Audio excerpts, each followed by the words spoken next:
Unstable particles? This question will test our theoretical considerations, and it reads, suppose you wanted to describe an unstable particle that spontaneously disintegrates with a lifetime tau. In that case, the total probability of finding a particle somewhere should not be constant, but should decrease at, say, an exponential rate, i.e., the probability of finding the particle at some time t is equal to the probability density, which will decay at the lifetime tau, so e to the negative t over tau. A crude way of achieving this result is as follows. In equation 1.24, we tactically assume that V, the potential energy, is real. This is certainly reasonable, but it leads to the conservation of probability enshrined in equation 1.27.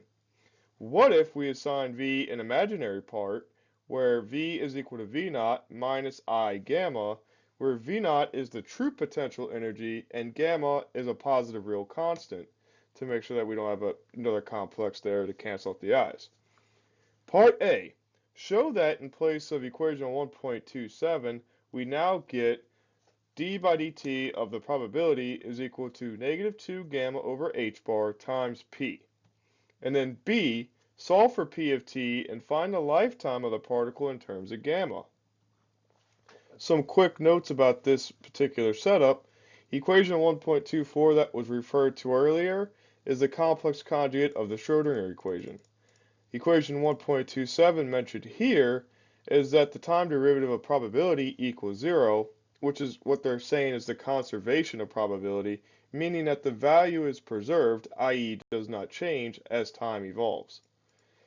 So with this setup, let's see how we can jump into this solution set. Alright, so to start with, let's first take a step back and recall that the probability density was magnitude psi squared, for which the integral over all the distribution, p is equal to the negative to positive infinity of the probability distribution equals 1, i.e. probability sums to 1. From that, we show that the derivative of this equals 0. Pretty quick, if p equals 1 over all of the integral, or rather, if it all sums to 1, then the derivative goes to 0. Pretty easy calculus there. And we also showed that this was true if v was an element of the reals, so it wasn't complex. Now, if v is complex, then we need to recalculate this derivative. Here's how we do that. So if we take this probability distribution and we take the time derivative of the integral and we push the derivative inside, note here again that we have a total derivative on the outside right here, and it moves to a partial inside. This again goes to the fact that when you integrate over x, you eliminate the x variable, so all we're left with is t, and that's why it's a t on the outside of the integral, but a partial derivative on the inside because we have both variables acting. That being said, if we focus our effort on the integrand, we notice that this time derivative yields a product rule. So we have the derivative of the first, leave the second alone, plus the first function alone, and take the derivative of the second. Blah. Anyway, product rule is the go-to there. Alright. And moving on now, what we can see is that with this product rule, we have two partial derivatives with respect to time, and we can use Schrödinger's equation to substitute in these time derivatives and their conjugates. So if we have the Schrödinger equation here, IH bar partial phi or partial psi, with respect to t is equal to negative h bar squared over 2m, the double derivative plus the potential here, which remember is not a real number, it is a complex number now. And so if we solve this for the time derivative, we could go ahead and plug in the substitution equation with the complex potential, as we see here, V0 minus I gamma, and we can go ahead and take the complex conjugate. So that tells us that we're switching the negative sign on the I here, here, and of course in the potential. So there's three places as well as the wave function itself. Now, we have to go back to that product rule, which is stated here, and substitute in the derivative conjugate, which is what we see in red, and the time derivative without the conjugate, which we see in the blue. Okay? Of course, now we see that we have some with double derivatives, some without, so we need to group these by coefficients. And what we do is this IH bar over 2m, that's our coefficient here, so it takes the double derivatives, which we see here in red, from here, and here in blue. That's where those factors came from. Now, if we do the same thing for the IH bar constant, we put that outside, and now we're kind of left with only the potential terms. That's easy enough to deal with. Now, this next step is kind of hand wavy unless you had already seen a couple examples like this. In this bracket box here, we see that we have a kind of hidden product rule with these double derivatives, meaning that I could factor this partial with respect to x out, because if I apply this partial derivative to that square bracket, I get another product rule, and with the negative sign right here in the middle, the two other factors cancel, so I'm just left with the double derivative like we see the line above. Quick note of that, because that is a step that gets messy in the derivations. But after that bracket's done, we can focus on the potential bracket, so to speak. And here we see that once we distribute the negative from this, our V0 terms cancel. That is the real part of the complex number. So all we are left with is the imaginary part, I gamma, on both of them. And notice how this psi star psi can be factored out to the right. And now we're ready to execute our final steps. So, once we have that done, and we can see the factorizations being canceled, we notice that psi star psi in that last step goes to psi squared.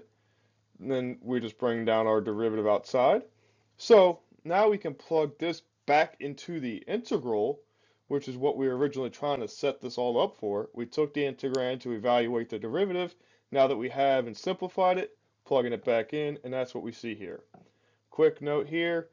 This I squared goes to -1, so that was a simplification made. And now we see we can split up this integral and evaluate both parts separately. Wonderful. So we take the IH bar over 2m outside, and we see that we have an integral and a derivative. Let's go back to fundamental theorem of calculus and let them undo one another so long as we evaluate the integrand at the boundaries, which is what we see here. We'll get to that in a second. And then if we look here, we just take the 2 gamma h bar out, because those are constants with respect to the integration variable, and now we're just left with the infinite integral of the psi star, or rather psi star psi, or magnitude psi squared, and that looks like the probability, which is what we see here. So now going back to the fundamental theorem, we have to evaluate the integrand at plus or minus infinity, and we know that for a physically realizable system, the wave function must die out, i.e. go to 0 at infinity, so that whole bracket goes to 0.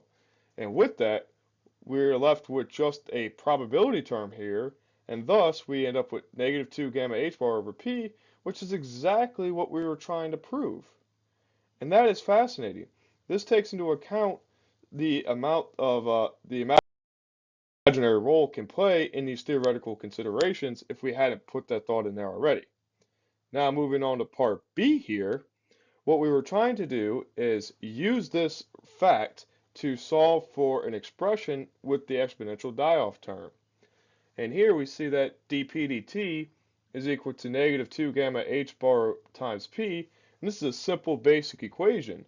And by using separation of variables, we can get, t over to this side, multiply that across, divide by p, and you see we isolate the variables all by themselves on either side.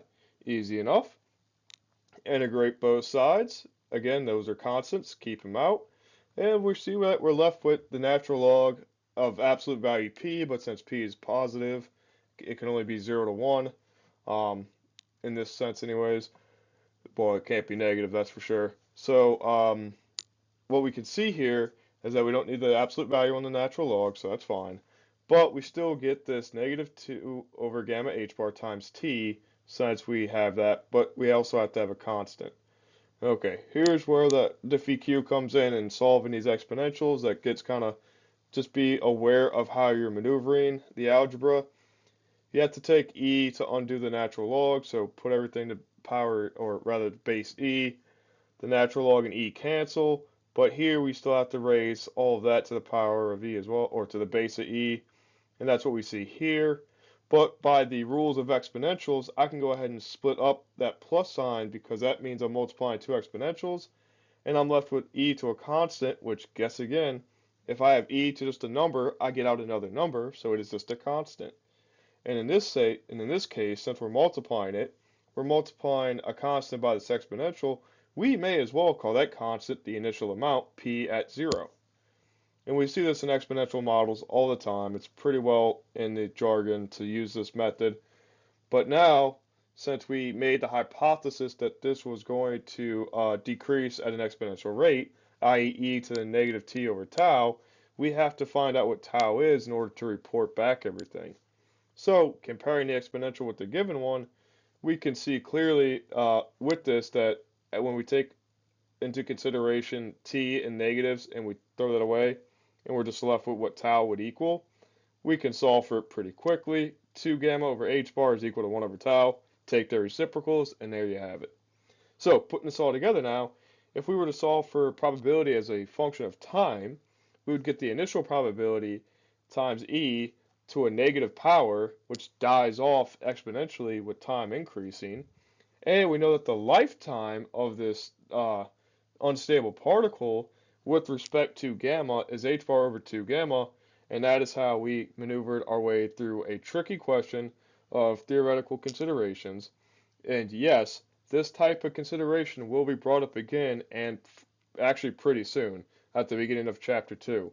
So be aware, complex world, it's a complex number world out there in quantum mechanics, so things need to be taken into account, and this is one example of how that could be done, and we'll get ready for more. Until then, have a good one.